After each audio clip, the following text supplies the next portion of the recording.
Muy buenas noches, sean todas y todos bienvenidos a la emisión 1342 de Jornada Extra. Esta noche vamos a contar con la compañía de Melvin Peña, un experto en comunicación que pasa revista de vez en cuando con nosotros al discurso nacional, pero también promueve la innovación, y hay muchas innovaciones que hay que incorporar al discurso de la sociedad dominicana. Tendremos un reportaje sobre los premios soberanos que se emitieron esta semana. Vuelve a ser el acontecimiento artístico del año que congrega muchísima gente. Y la columna en castellano llano versa sobre ese veneno que llamamos oxígeno, así lo llama Hugo Pirela. Muchísimas gracias por la compañía de este domingo.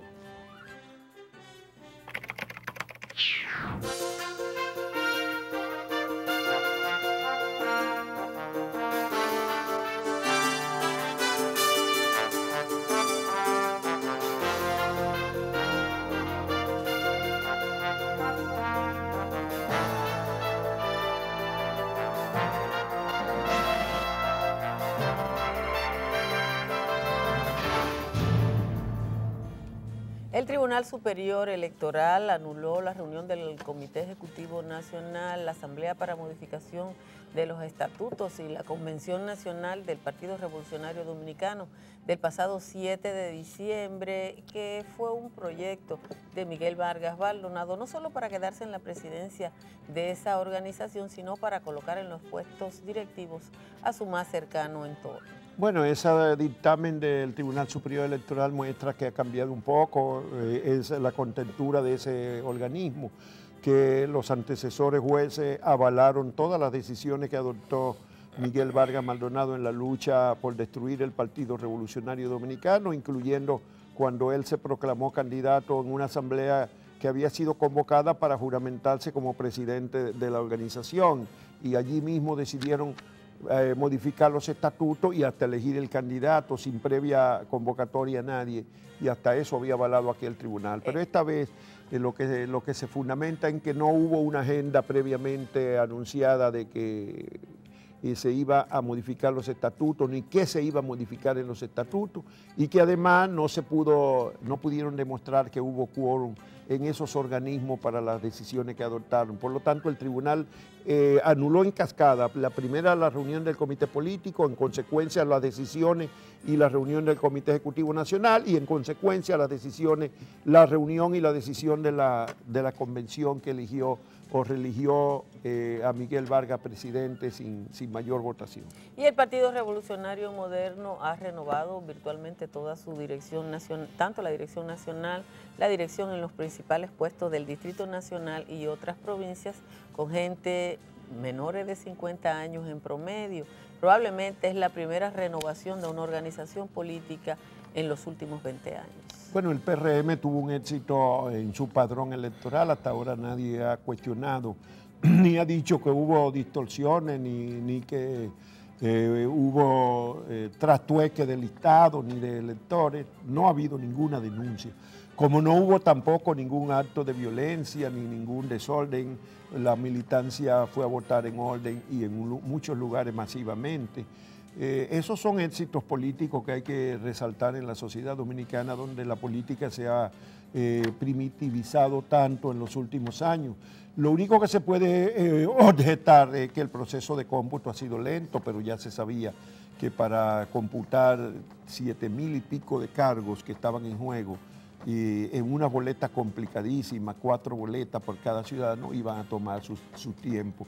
Si lo logran antes de las 2 semanas que empleó el PLD para computar la última vez que votó para elegir candidatos a municipales, que fueron solamente con 3,000 y pico de cargos, si terminan antes de 2 semanas sería un gran éxito para el PRM. Bueno, hay que decir que en las localidades donde no se pudo votar en el pasado proceso, que pasó en varios municipios, se escogió la fecha del 18 de abril para la convocatoria para las autoridades locales. Bueno, ese fue otro déficit de la convención, que en un 10% de las localidades municipales y en algunos importantes, como fue el caso de Santiago, hubo problemas en que no llegaron a tiempo los materiales. Igual en Nueva York hubo dificultades. San Juan de la Maguana. Y en San Juan y en algunos otros, y muchas pequeñas comunidades también. Pero al fin de cuentas eso se puede obviar como se ha planificado, porque lo importante es que elijan sus dirigentes locales.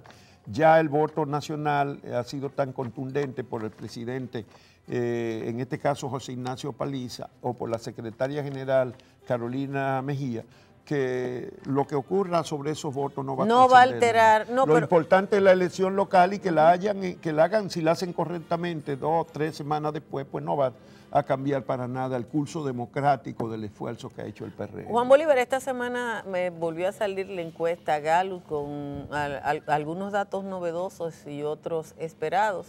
El tema del rechazo de la población a la reforma constitucional, la escasa puntuación que tiene alguna gente al interno dentro de los partidos políticos y la valoración que hace la población de cómo anda el país, dice que probablemente Danilo Medina está viviendo uno de sus momentos más difíciles. Bueno, hay que decir que por primera vez Danilo Medina cayó por debajo de 50% en la aprobación en las encuestas. En esta Gallup venía cayendo, la última le había dado 51%, 52%, que fue en octubre, pero ahora cayó entre 45 y 47, hay 2 mediciones, y en una da 45%, en otra 47%, promédienlo en 46. Quiere decir que perdió 6 puntos desde octubre para acá, y ha venido cayendo la popularidad del presidente Danilo Medina. Otro hecho relevante, tú señalabas que la mayoría de la población se opone a una reforma de la Constitución nuevamente. Hace 3 años, en el 2015, en febrero, la encuesta de Gallup de febrero del 2015 arrojó un 70% que favoreció que reformaran la Constitución para que Danilo Medina pudiera ser candidato. Esta vez, lo que aprueban que se modifique la Constitución son el 29%, se cayó de 70 a 29%. Y ese 29% es el tradicional voto duro del Partido de la Liberación Dominicana desde el año de 1996 para acá, más allá de los acuerdos y alianzas que ha hecho el PLD y que le han garantizado el triunfo electoral. Otro elemento importante de la encuesta es que Luis Abinader se ratifica por segunda vez. La encuesta Gallup aparece como primero preferido en el universo de los electores cuando se le pregunta quién cree que debe ser el próximo presidente de la República. Y esta vez apareció con 28%, superando por 4 puntos tanto a Danilo Medina como a Leonel Fernández, que a su vez aparecieron empatados, lo que es otro acontecimiento político y relevante, porque Danilo siempre estuvo muy por encima de Leonel Fernández desde que llegó al poder en el 2012. Y la República Dominicana de nuevo saca malas notas en una evaluación internacional.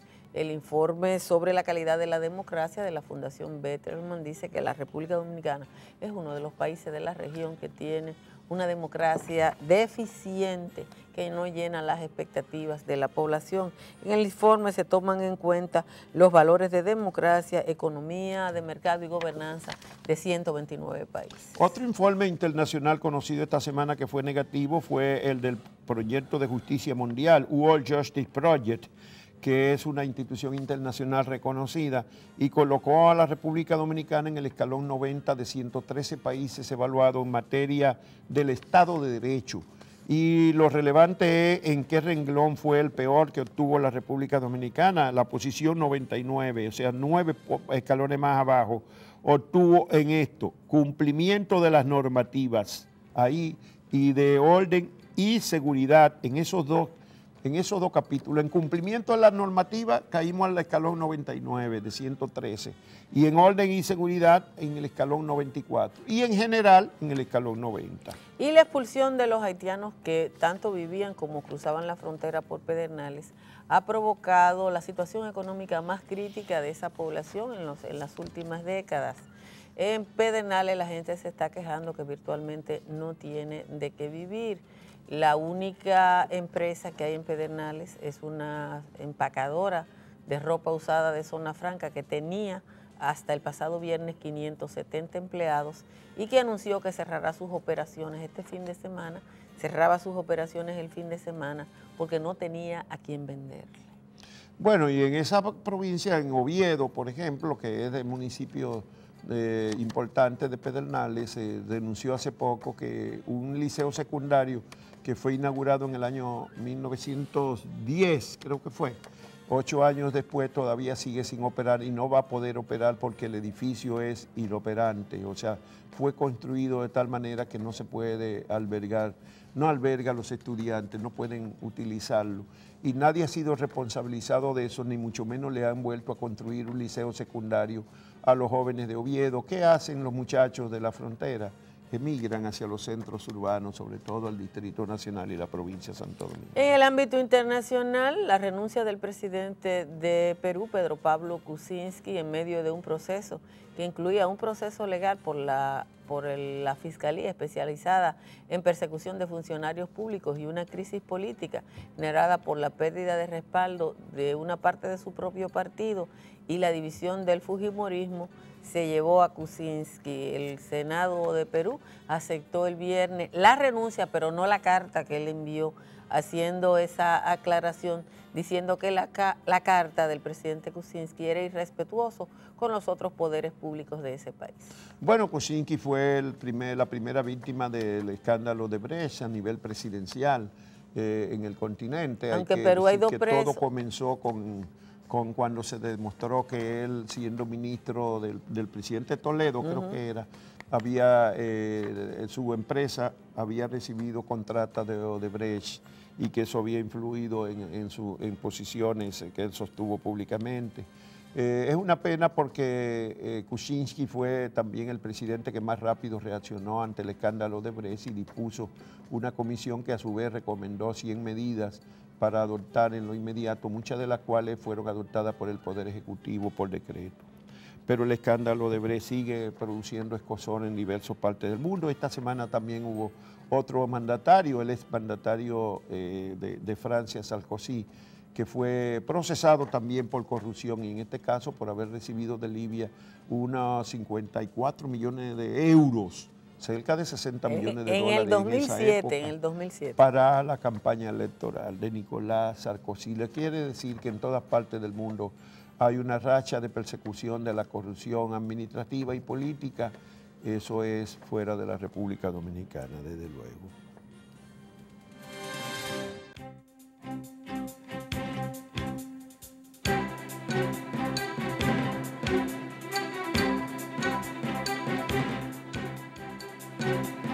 Bienvenidos a este nuevo espacio.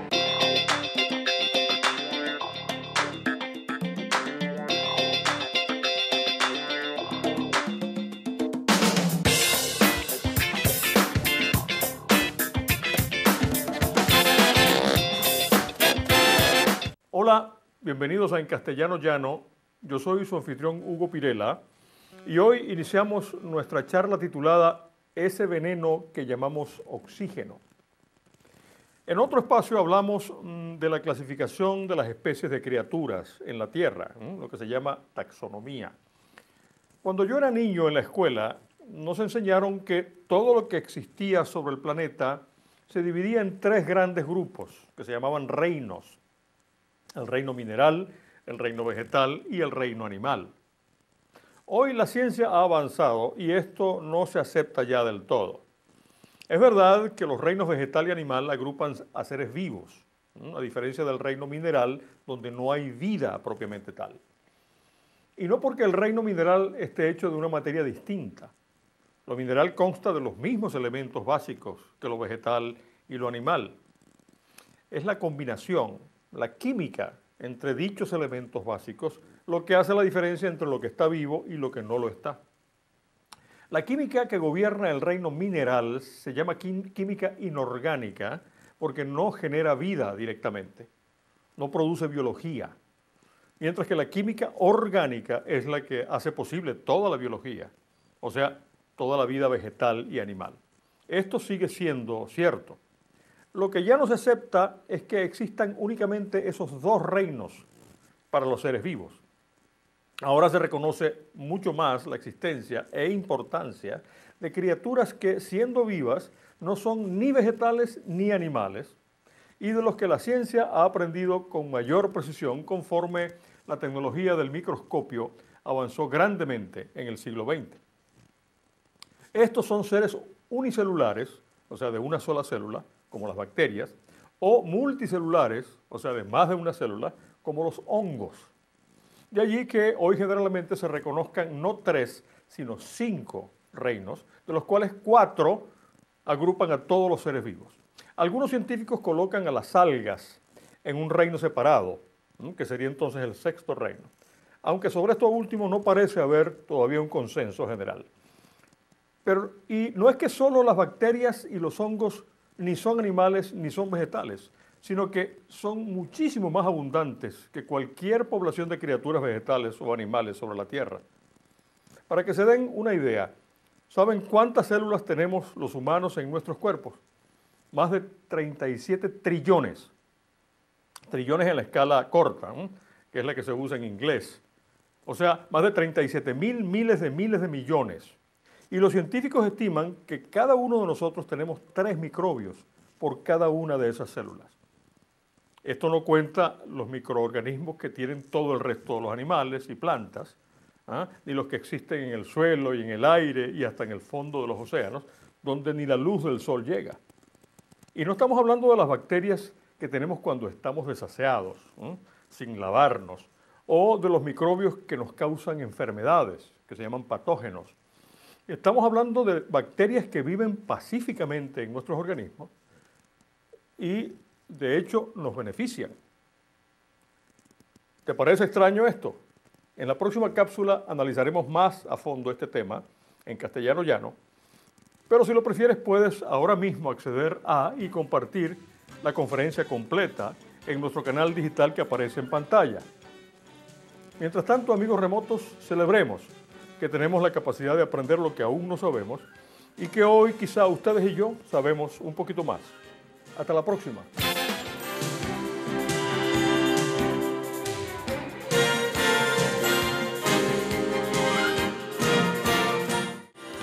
Melvin Peña, un experto en comunicación y un hombre que promueve las iniciativas. Otros le llaman emprendurismo, pero bueno, él prefiere que hablemos de innovación. Melvin es un comunicador y escritor, articulista, que últimamente yo he echado de menos sus artículos. De vez en cuando ha estado con nosotros aquí en Jornada Extra. Y esta semana yo me acordé, digo, pero ven acá, yo no estoy viendo los artículos de Melvin. ¿Qué pasó? ¿Qué ha pasado contigo, Melvin? ¿Te ha inhibido? Cuéntanos un poco. Mira, tú sabes que el tiempo es limitado, la atención se fragmenta y en los últimos 2 años yo casi he dedicado la mayor parte de mi tiempo a estudiar los fenómenos de innovación, modelos de innovación, prácticas, cómo se producen, y también a escribir de manera privada, por encargo. Por ejemplo, esto es una primicia, ojalá que no me mate el cliente, pero yo acabo de escribir una guía de emprendimiento para la mujer. Esta guía ha sido encargada por una fundación que trabaja con las mujeres de los barrios y de las zonas rurales que se llama Prosperanza. Y es un manual integral de emprendimiento e innovación. Y digo integral porque ya cuando se habla de innovación y de emprendimiento, no solo se toca la parte económica, sino una parte emocional que tiene que ver con la empatía, con la autoestima, con liderar en la comunidad, con la salud, con ejercitarse, con descansar, con generación de ideas, un fenómeno que se llama ideación, con cambiar o eliminar barreras culturales, saber que uno puede ser el capitán de su propia vida, no importa los estratos, no importa cuál haya sido su historia, siempre hay una oportunidad de reescribirla. Entender que ya para ser exitoso, un emprendedor exitoso, no se necesita necesariamente el dinero, lo que se necesita son ideas. Las ideas son... Claro que el dinero ayuda, ¿verdad? Y algún dinero se necesitará, pero las ideas son tanto y a veces más importantes. Yo creo que siempre son más importantes porque el dinero está hecho ¿Tú sabes? El dinero está hecho y hay muchísimos espacios donde los emprendedores e innovadores pueden llevar sus ideas y encontrar patrocinio. Tú ves al Banco Popular que tiene algunas actividades para conquistar la atención de inversionistas en propuestas nuevas. El Banco de Reserva lo tiene, las universidades tienen incubadoras de negocio, tienen aceleradores de negocio. O sea, lo que hay que tener ideas. Pero si eso suena muy romántico, solo hay que mirar los youtubers, muchachos que en algunos casos no llegan a la adolescencia y son millonarios. Sí, bueno, hay casos, por supuesto, pero eso puede ser importante el trabajo de un manual para la mujer. Y tú mencionaste algo muy importante, promover la autoestima. Sí. La mujer más que nadie, más que los hombres en esta sociedad necesita promover la autoestima y no depender tanto de los estándares de belleza, yo no sé, pero yo tengo la impresión de que una proporción importante de nuestras muchachas, jóvenes, no se reconocen como son, mulatas, negras, tienen el pelo que le dicen que es malo y se pasan la vida bregando con eso, como que no se autovaloran, ¿no? Que se pierden un poco. Hay unos estándares que desprecian las ascendencias africanas que tenemos. No sé, hay una confusión cultural, racial en la sociedad dominicana que a mi juicio impide el desarrollo del vuelo de mucha gente. Sí, definitivamente. En toda la literatura y la experiencia de emprendimiento es un axioma que la gente llega hasta donde piensa que puede llegar. Y se ponen los límites que se pone ella misma. Y en el caso de la mujer es clarísimo por estudios, por experiencia. Yo he estado muy involucrado en el tema del emprendimiento de mujer por múltiples razones profesionales, múltiples. Y para mí es clarísimo que hay un freno que se lo pone la mujer. Claro, no es porque quiera hacerse daño, es porque hay un condicionamiento cultural para que así sea. Entonces, en ese producto editorial que va a salir próximamente, porque ya está terminado, solamente estamos buscando patrocinio y creo que lo vamos a conseguir esta mañana en una entrevista que tengo luego de esta. Lo que más se trabaja es el tema de la autoestima. Porque cuando tú no tienes autoestima, una autoestima alta, cuando tú no tienes empatía contigo mismo, tú no emprendes. ¿Y cuáles son los elementos que disminuyen la autoestima? Pues obviamente el problema racial y de la pobreza es uno, el de la mujer es otro, son tres ya. Mujer, negra o mulata, si no guarda los estándares de belleza, si es gordita, y bueno, yo creo que esos son elementos muy fuertes. Sí, mira, tiene mucho que ver en el espacio que tú creces. ¿Cuáles son los valores que te inculca tu familia frente al trabajo, frente al dinero, frente a la belleza? El entorno del barrio, la iglesia, la escuela, te va condicionando en unos patrones de éxito o de estima o de valoración que pueden significar barreras culturales. Pero al fin y al cabo tú siempre puedes reescribir tu vida, incluso cuando tienes una experiencia que marca tu vida que a priori podría ser de forma totalmente negativa. A mí me gusta siempre poner el ejemplo de la ingeniera Francina Hungría.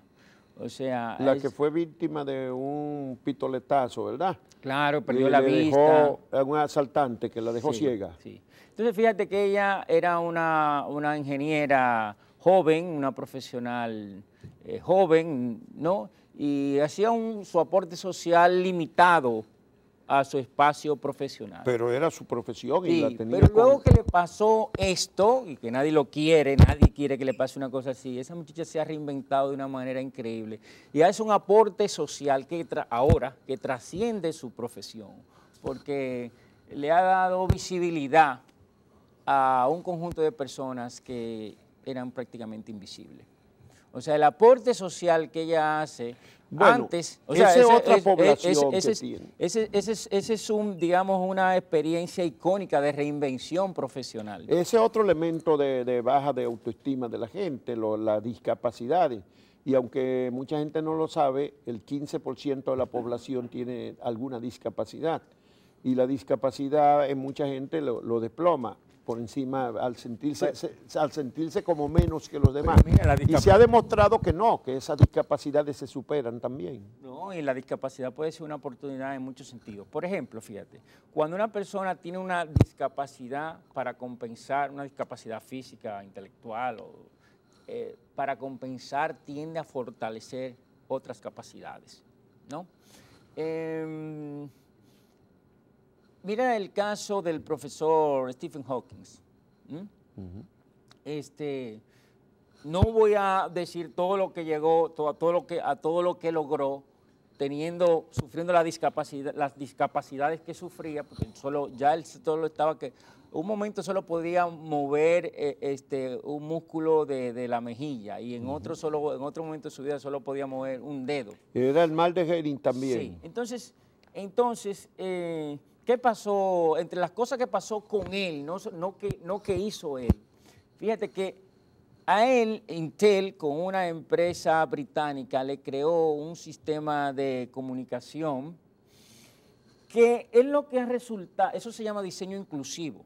Diseño inclusivo, le creó la posibilidad de activar con un músculo una máquina y que él pudiera articular palabras y solamente tenía que teclear desde el cachete, solamente tenía que teclear como el 20% de lo que iba a decir. Luego venía un texto predictivo y le corregían los errores. ¿Y en qué terminó eso? Eso terminó en la creación de la comunicación de texto de los celulares. Sí. O sea, la mayoría de los celulares que usan texto autocorrectivo y predicción de texto vienen de atender un problema de discapacidad. Entonces, ¿qué es lo que ha pasado? Es que un diseño inclusivo se convierte en un diseño universal. Fíjate, cuando se diseñan productos y soluciones para los discapacitados, para las personas con discapacidad, tiende a mejorar la realidad de todos. Tiende a mejorar la realidad de todos. Eso ha pasado. Por ejemplo, si tú ves todas estas tecnologías que tienen que ver con reconocimiento de voz, que usamos nosotros, con reconocimiento de voz, con reconocimiento facial, multitouch, todo eso, ha sido creado para facilitar la accesibilidad de las personas discapacitadas a la tecnología y han terminado siendo de uso universal. La última encuesta Endesa aquí sitúa la cantidad de personas con discapacidad en 1 millón de personas. Eso significa que hay un mercado. Eso es un 10%, pero hay quienes dicen que deben de ser 1,5 millones, porque universalmente el 15% que se ve. Pero hay un mercado y que las organizaciones van a tener que empezar a atenderlo, no necesariamente porque lo deseen, pero esa obligación va a convertirse en una oportunidad. ¿Por qué? Porque hay una ley, creo que se llama la ley 513 sobre discapacidad, que obliga a todas las empresas y a todas las organizaciones públicas y privadas a crear condiciones de accesibilidad y de igualdad de tratamiento. Claro que esa es una de las tantas legislaciones que no se cumplen para nada y nadie está empeñado en hacerla cumplir. Se hacen pininos, porque la verdad que es imposible transformar todas las edificaciones y todos los productos de aquí al diciembre de 2019, que es el límite. Pero se dan pasitos. Por ejemplo, el Banco Universal, el Banco de Reservas acaba de inaugurar una sucursal modélica, inclusive en la López de Vega. Creo que el Popular tiene algo parecido. Todos los edificios las edificaciones del Grupo Universal, las que se han hecho después de unos 5 años para acá, son totalmente inclusivas. No, ya hay, por supuesto, hay una tendencia. Y se han adaptado las anteriores. Y una corriente que hace conciencia de eso. Bueno, Melvin, pero tú en tus columnas, que ahora no estás publicando, tú venías analizando el discurso público dominicano. ¿Qué te parece? ¿Cómo sientes que va el discurso nacional evolucionamos, innovamos. Hay innovación en el discurso nacional. ¿Tú crees que se puede decir que estamos innovando o estamos dándole vueltas a la noria en los mismos temas, en la misma cosa? Por el momento uno parece como que nos estamos diluyendo demasiado en esas cosas. Mira, tú me decías al principio, gracias, al principio de la entrevista, que qué pasaba, que extrañaba mis artículos en temas de política. Sí, porque eran interesantes Bueno. siempre, sobre todo cuando tú analizabas los contenidos y cosas. Muchas gracias. La verdad es que tengo que confesar que me desinteresé de la política local. Y me desinteresé porque un escándalo desplazaba a otro escándalo sin consecuencias. Nos pasábamos la vida dándole vuelta a la noria, que si la ley de partidos políticos, o sea, me cansé. No, ese discurso, ese debate durante años y años y años, es una cosa increíble. Me cansé, pero tú sabes que entonces, como me he puesto a estudiar temas de innovación, me puse a pensar y dije, ¿y si pudiéramos aplicar, digamos, los modelos de innovación que se dan en el mundo empresarial o en Silicon Valley? ¿Aplicado a la política? No, a la renovación de los liderazgos. ¿Y a la renovación de los literatos? No, de los liderazgos. Los liderazgos. Claro, Mucho sería muy bueno porque si hay eso. incubación de negocios. Pero si hay no solo en la incubación- política partidista. Ah, no, en la sociedad dominicana En general. entera. Mira, si te pones a ver en la empresa, en los deportes, en los gremios empresariales, en los organismos reguladores y supervisores de República Dominicana, Hoy en la televisión. Y en el sindicalismo. El sindicalismo, Y en la televisión. En la televisión dominicana, tú no ves que hay retiros, tú no ves que hay relevo, tú ves que la gente envejece. Por frente eso a la... que yo me estoy retirando, Melvin. Y la Enveje- gente no lo cree, pero yo hace rato que yo de 1+1 estoy en proceso de retiro. Dejé la dirección de prensa hace 4 años de Teleantilla. El año pasado bajé a 4 días nada más. Este año ya bajé de enero a 3 días. Y el año que viene bajo a 2 y se acabó y me voy. Y la gente no me lo cree. Y lo he hecho escalonado para que vean que es de verdad, incluyendo en la empresa. Mucha gente no lo cree. Pero yo estoy demostrando que me voy retirando. Ya estoy en la puerta de salida. Ya. Entonces, yo veo en el mundo de la innovación un concepto que se llama ideación.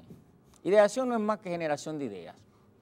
Generación de ideas. Y hay unos principios. Y uno de esos principios que te dice, bueno, inicialmente cuando estamos en un proceso de generación de ideas, valoramos la cantidad, no la calidad. O sea, lo que queremos muchas ideas, incluso ideas malas, para poder llegar a una buena, o a 2 buenas, a 3 buenas. Entonces, es muy importante que la sociedad se integre, se involucre en la generación de liderazgo, y no tiene que ser solamente en el campo político. Pero para el político es muy importante porque los políticos los que aspiran a dirigir el Estado Sí, y pero desde a el veces los Estado nuevos- a veces los se nuevos- dirige la nación Pero a y veces la los nuevos sociedad. liderazgos no vienen de la política.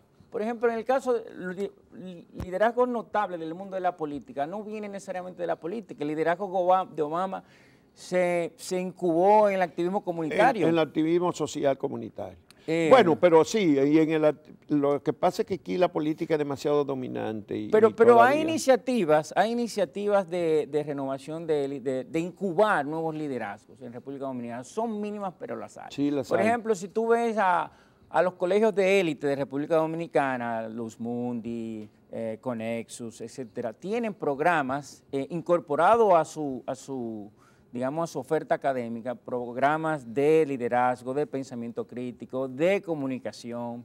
¿Cuál es el problema? Eso está muy bien. Hay de pensamiento crítico.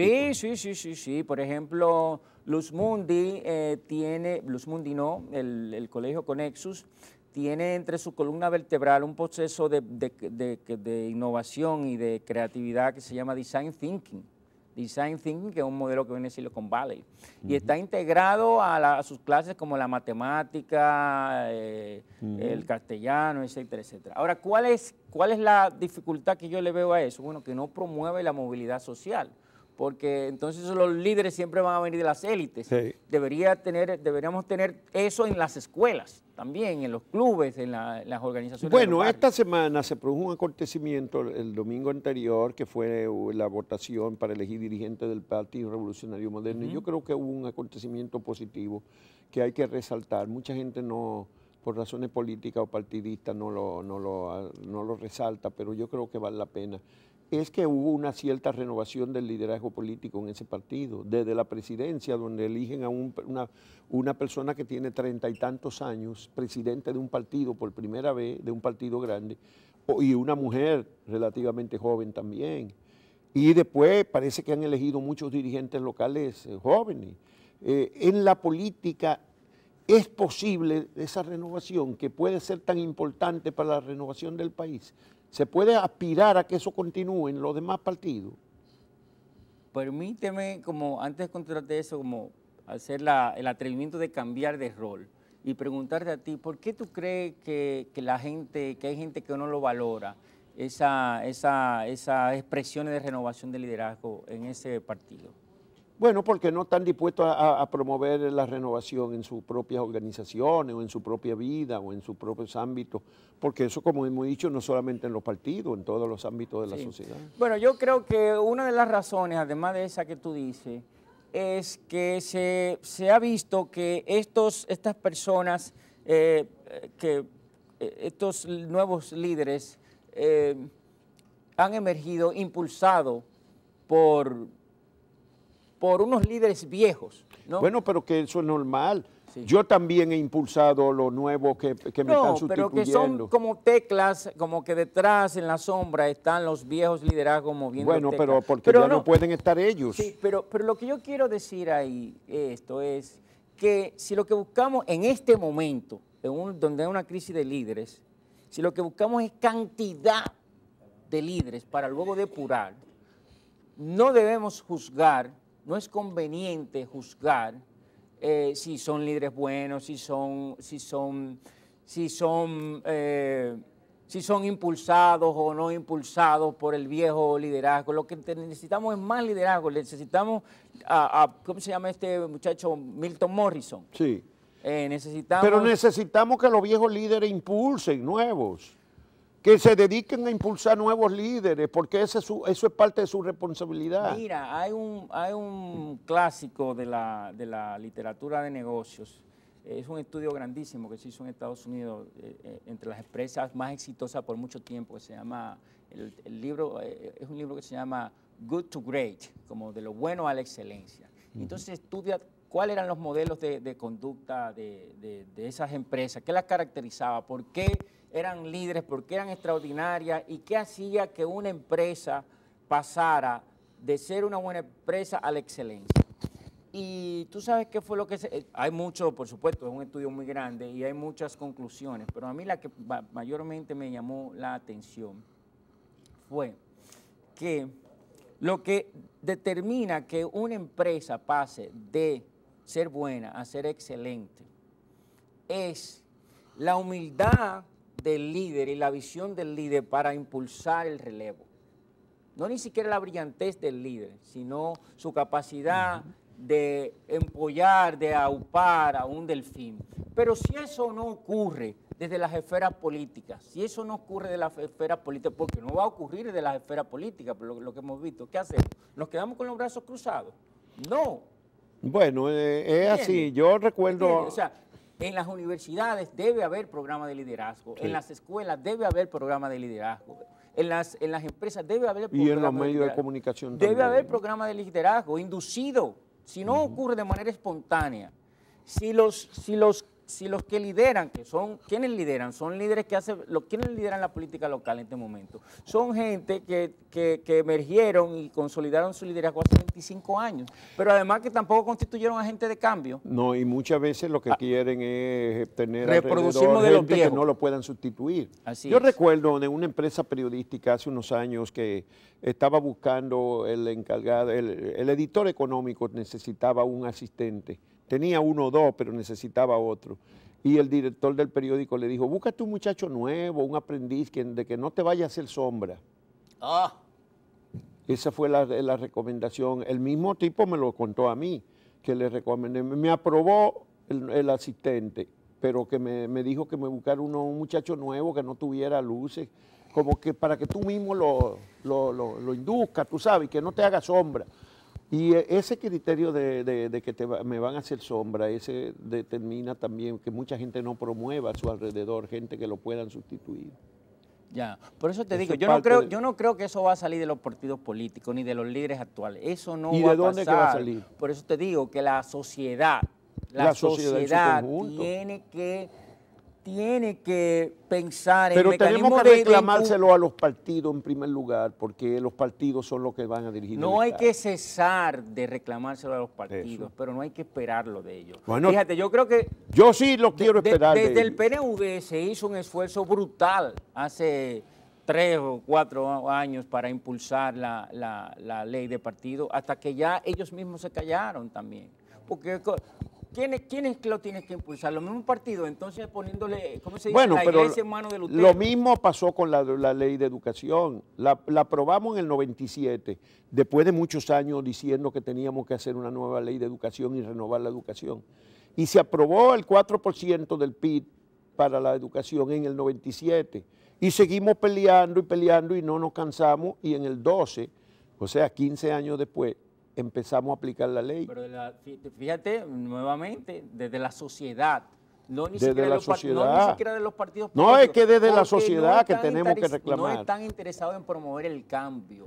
Y yo creo que hay que fomentar liderazgo no solo en la política, sino en todos los espacios. Así es. Y cuando tú eres líder, es muy fácil, cuando tú eres líder, cuando tienes credenciales como líder, tú tienes entonces la posibilidad ya de ser el crossover, o te va a la política. Bueno, pero tú tienes que seguir empresa. escribiendo tu columna para que siga pronunciándote en estas direcciones. Con Melvin Peña se puede hablar por mucho rato, mucho tiempo, y siempre es interesante y compensatorio escucharlo porque siempre es un verdadero innovador. Muchas gracias, Melvin, por acompañarnos esta noche aquí a discutir en esta plática, que no es una simple entrevista, es una plática. Es una conversación. Fíjate lo que yo se hace contigo. Te interrumpo y te pregunto a ti. Y yo respondo como si fuera el entrevistado también. Muy bien. Muchas gracias, Melvin, por esta comunicación tan fluida.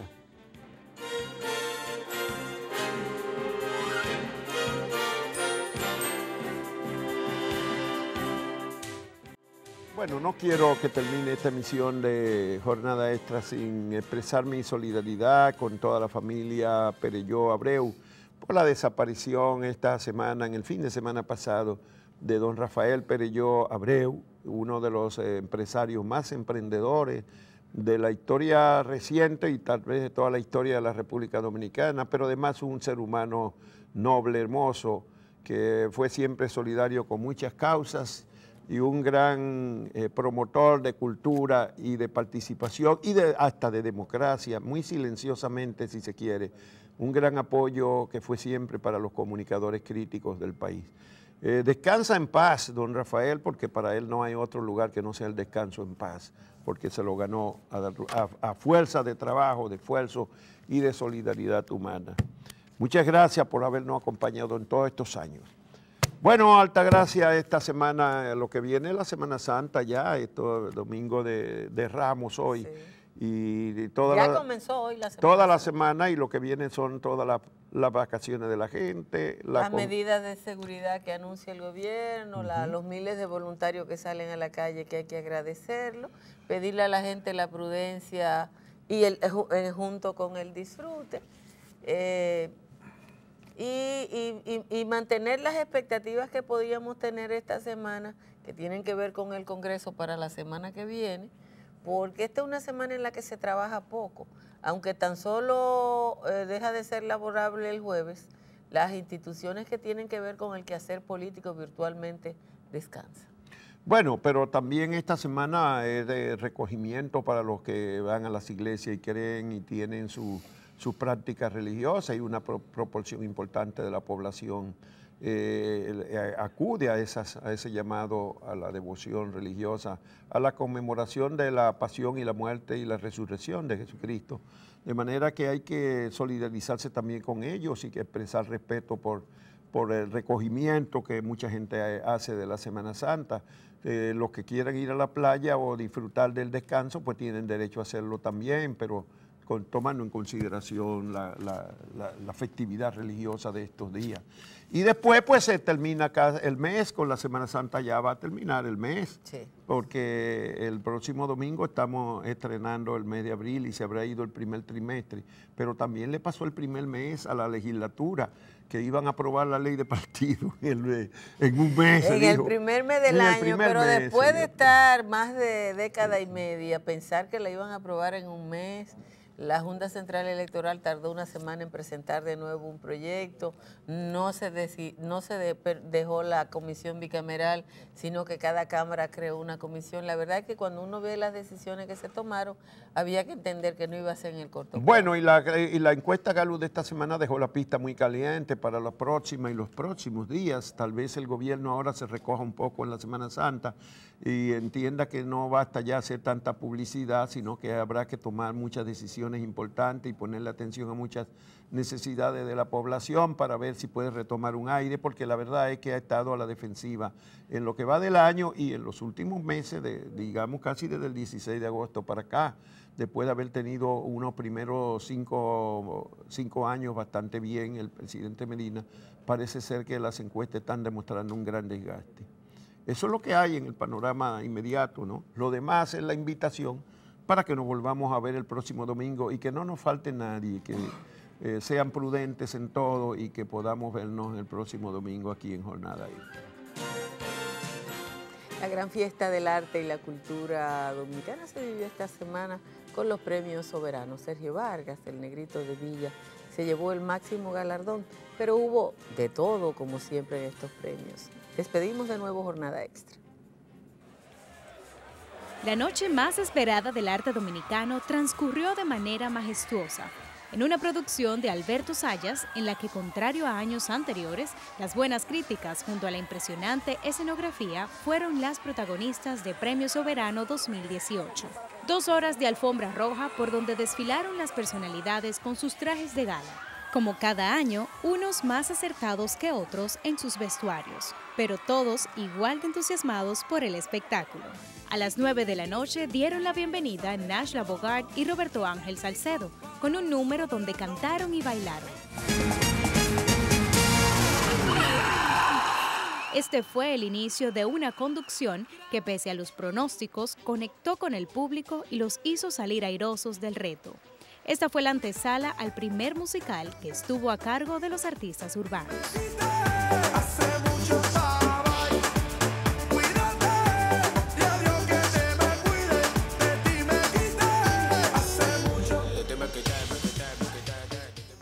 De los galardones más destacados estuvo el de Joel López como animador del año. Mejor colaboración, Ozuna y Nati Natasha con Criminal. José María Cabral se alzó con el premio a Mejor Director y Mejor Drama por su largometraje Carpinteros. Se vivieron momentos muy especiales, pero sin duda uno que tocó el corazón de todos fue el homenaje Mujeres, un momento de sensibilización contra el feminicidio. Sin ti no podemos. Cambiemos los titulares. Más éxitos, menos víctimas. Que las únicas marcas que tengan tu rostro sean las que te salgan de tanto sonreír y que esas lágrimas que tienes solo sean de felicidad. Recibieron premios especiales por sus trayectorias el músico Francisco Ulloa, la actriz Cecilia García y el comunicador Domingo Bautista. Además, fueron galardonados Juan Carlos Pichardo como humorista del año, Judith Rodríguez como mejor actriz, Héctor Aníbal como mejor actor y Toño Rosario y los hermanos Rosario como mejor orquesta y merengue del año respectivamente. Mi hermano Toño gana este premio como orquesta del año. 40 años de música. Los Rosario, merengue del año. Brother, tú y yo. La maldita primavera de la mexicana Yuri, con su potente voz y fuerza sobre el escenario, hizo estremecer a todo el público.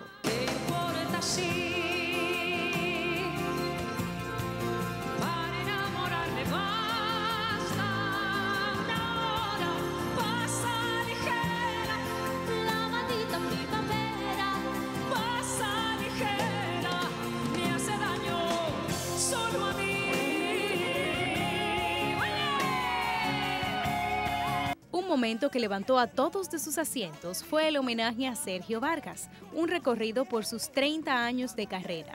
Lo que el artista no se imaginó es que al finalizar la noche estaría coronándose como el gran soberano, y aprovechó la ocasión para hacerle una petición al presidente Danilo Medina. Yo me atrevería a cambiarle este trofeo al presidente Danilo Medina. Pregúnteme por qué. Pregúntemelo otra vez. Por 5 escuelas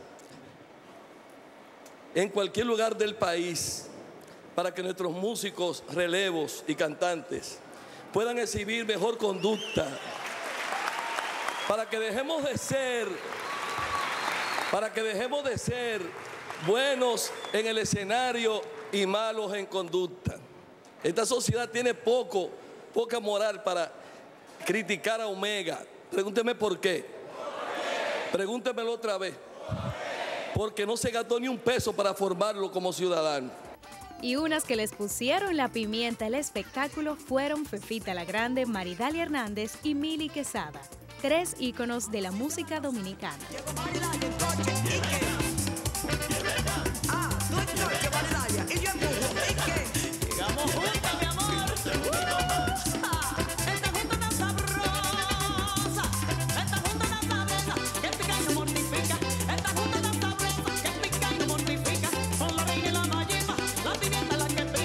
Tres horas y 10 minutos de puesta en escena donde artistas nacionales e internacionales se entregaron para brindar una gran noche, llena de premios, sueños y mucha elegancia. La fiesta más grande del arte y la cultura dominicana finalizó muy dura en manos del puertorriqueño Daddy Yankee.